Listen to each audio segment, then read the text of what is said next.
Even without doing any activity, you can still manifest what you want if you organize these 4 dimensions in one direction and keep it unwavering in that direction for a certain period of time. Now he believes Shiva will do it for him and it will happen. So is Shiva going to come and build your house? No, I want you to understand, God will not lift his little finger for you. What has not happened till now on this planet can happen tomorrow. Human beings are capable of making it happen tomorrow.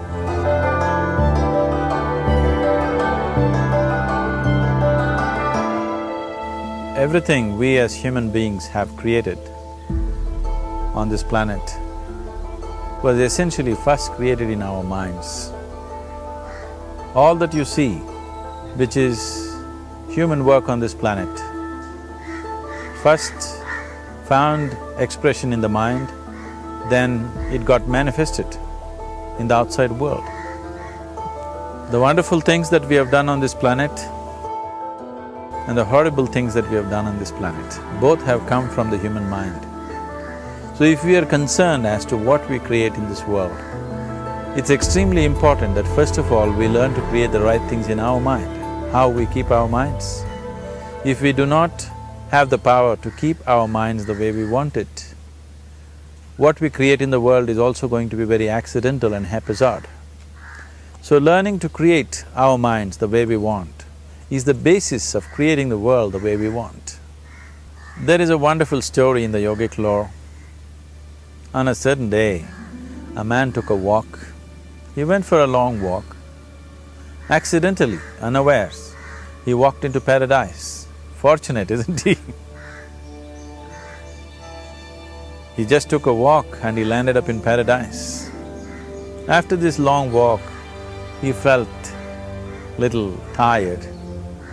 So he thought, oh, I'm tired, I wish I could rest somewhere.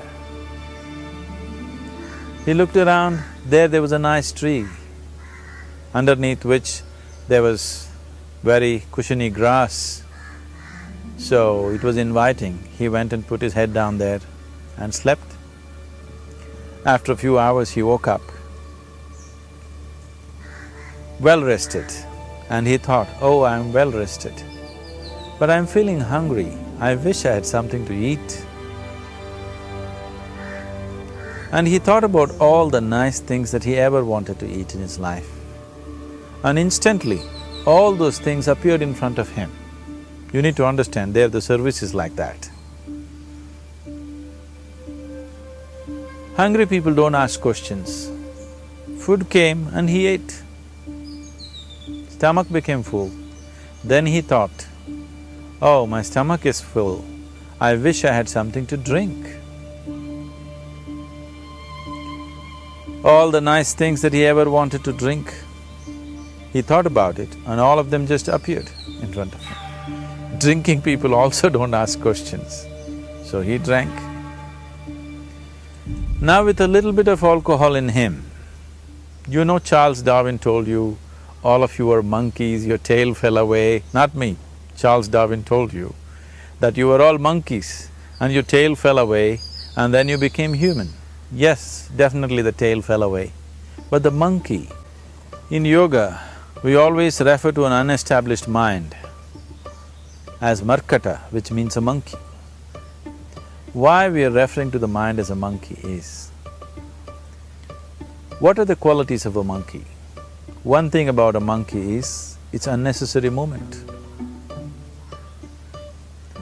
And another thing about the monkey is, if I say you're monkeying somebody, what does it mean? Imitation. Monkey and imitation have become synonymous. So these two essential qualities of a monkey are very much the qualities of an unestablished mind. Unnecessary movement, you don't have to learn it from the monkey, you can teach it to the monkey. And imitation is full-time job of the mind. So when these two qualities are on, a mind is referred to as a monkey. So this monkey became active within him. He just looked around, thought, what the hell is happening here? I asked for food, food came. I asked for drink, drink came.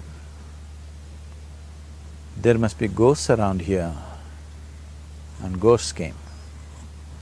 Oh, the ghosts have come, they're going to surround me and torture me, he thought.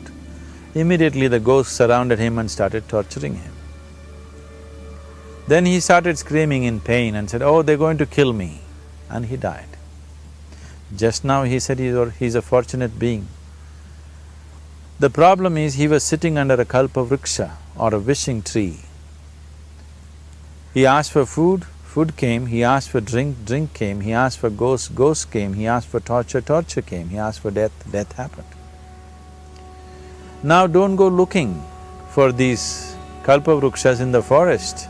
You can barely find a tree these days.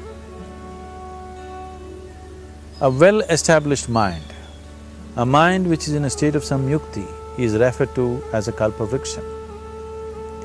If you organize your mind to a certain level of organization, it in turn organizes the whole system. Your body, your emotion, your energies, everything gets organized in that direction. Once all these four dimensions of you, your physical body, your mind, your emotion and the fundamental life energies are organized in one direction, once you are like this, anything that you wish happens without even lifting a little finger actually. It would help to assist it with activity, but even without doing any activity, you can still manifest what you want if you organize these four dimensions in one direction and keep it unwavering in that direction for a certain period of time. Right now the problem with your mind is, every moment it is changing its direction. It is like you want to travel somewhere and every 2 steps if you keep changing your direction, the question of you reaching the destination is very remote unless it happens by chance. So, organizing our minds and in turn organizing the whole system and these four basic dimensions of who you are right now in one direction, if you do this, you are a kalpavruksha yourself. Anything that you wish will happen. But right now, if you look at your lives, everything that you have wished for till now, if it happens, you have finished. Everything and everybody that you have desired for, if all of that lands up in your house today, could you live with that? Once we're empowered like this, it's very important that our physical action, emotional action, mental action and energy actions are controlled and properly directed. If it is not so, we become destructive, self-destructive. Right now, that is our problem. The technology, which is supposed to make our life beautiful and easy, has become the source of all the problem that we are destroying the very basis of our life, which is the planet. So what should have been a boon, we are making a curse out of it. What has brought incredible levels of comfort and convenience to us in the last 100 years or so has also become a threat to our life simply because we are not conscious action, we are in a compulsive state of action. So organizing our minds fundamentally means moving from a compulsive state of activity to a conscious state of activity. You might have heard of people for whom they asked for something and beyond all expectations it came true for them. Generally this happens to people who are in faith. Now, let's say you want to build a house. If you start thinking, oh, I want to build a house. To build a house I need 50 lakhs, but I have only 50 rupees in my pocket. Not possible, not possible, not possible. The moment you say not possible, you are also saying I don't want it. So on one level, you're creating a desire that you want something, on another level, you're saying I don't want it. So in this conflict, it may not happen. Someone who has some faith in a god or in a temple or whatever, who is simple-minded. Faith works only for those people who are simple-minded. Thinking people, people who are too much thinking, for them it never works. A childlike person who has a simple faith in his god or his temple or whatever, he goes to the temple and says, Shiva, I want a house. I don't know how, you must make it for me. Now in his mind there are no negative thoughts. Will it happen? Will it not happen? Is it possible? Is it not possible? These things are completely removed by this simple act of faith. Now he believes Shiva will do it for him and it will happen.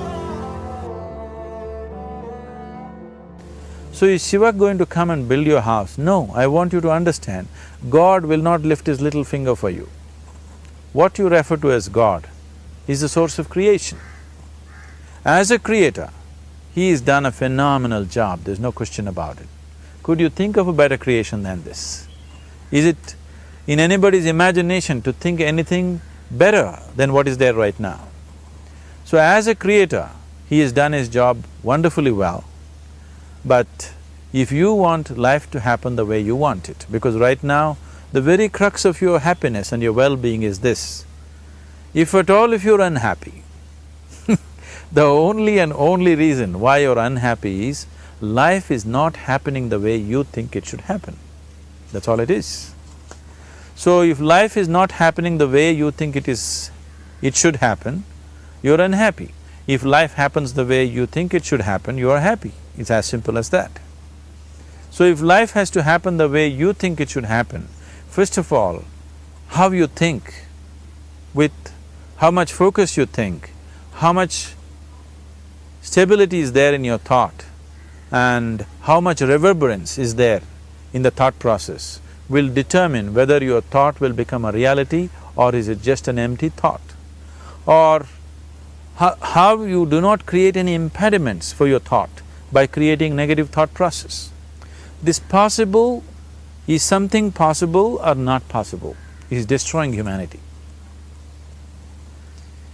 What is possible and not possible is not your business, it's nature's business. Your business is just to strive for what you want. Right now you're sitting here, if I ask you two simple questions, I want you to just look at this and answer this. Right now from where you're sitting, can you just fly off? You say no. Right now from where you're sitting, can you get up and walk? You'll say yes. What is the basis of this? Why you say no to flying and yes to walking? Because past experience of life, many times you've gotten up and walked, never did you fly off. Or in other words, you're using the past experience of life as a basis for deciding whether something is possible or not possible. Or in other words, you have decided that what has not happened till now cannot happen in your life in future. This is a disgrace to humanity and the human spirit. What has not happened till now on this planet can happen tomorrow. Human beings are capable of making it happen tomorrow. So what is possible and what is not possible is not your business. That is nature's business. Nature will decide that. You just see what is it that you really want and strive for that. And if your thought is created in a powerful way, without any negativity, without any negative thoughts bringing down the intensity of the thought process, the first and foremost thing is you must be clear what is it that you really want. If you do not know what you want, the question of creating it doesn't arise. If you look at what you really want, what every human being wants is, he wants to live joyfully, he wants to live peacefully. In terms of its relationships, he wants it to be loving and affectionate. Or in other words, all that any human being is seeking for is pleasantness within himself, pleasantness around him. This pleasantness, if it happens in our body, we call this health and pleasure. If it happens in our mind, we call this peace and joy. If it happens in our emotion, we call this love and compassion. If it happens in our energy, we call this blissfulness and ecstasy. This is all that a human being is looking for. Whether he is going to his office to work, he wants to make money, build a career, build a family, he sits in the bar, sits in the temple, he is still looking for the same thing. Pleasantness within, pleasantness around. If this is what we want to create, I think it's time we addressed it directly and commit ourselves to creating it. So you want to create yourself as a peaceful human being, joyful human being, loving human being, a pleasant human being on all levels. And do you also want a world like this? A peaceful world, a loving world, a joyful world? No, I want greenery, I want food. When we say a joyful world, that means everything that you want has happened. So this is all that you're looking for. So all that you need to do is commit yourself to creating it, to create a peaceful, joyful and loving world, both for yourself and everybody around you. Every day in the morning, if you start your day with this simple thought in your mind, that today, wherever I go, I will create a peaceful, loving and joyful world. If you fall down 100 times in the day, what does it matter? For a committed man, there is no such thing as failure. If you fall down 100 times, 100 lessons to be learnt. If you commit yourself like this to creating what you really care for, now your mind gets organized. Once your mind gets organized, the way you think is the way you feel, your emotion will get organized. Once your thought and emotion is organized, your energies will get organized in the same direction.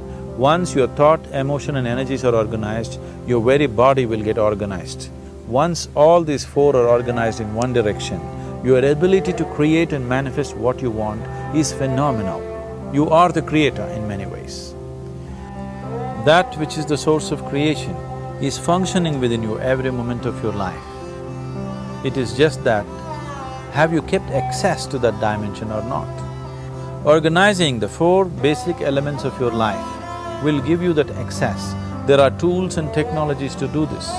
The whole science of yoga, the whole technology that we refer to as yoga is just about this, transforming yourself from being just a piece of creation to become a creator.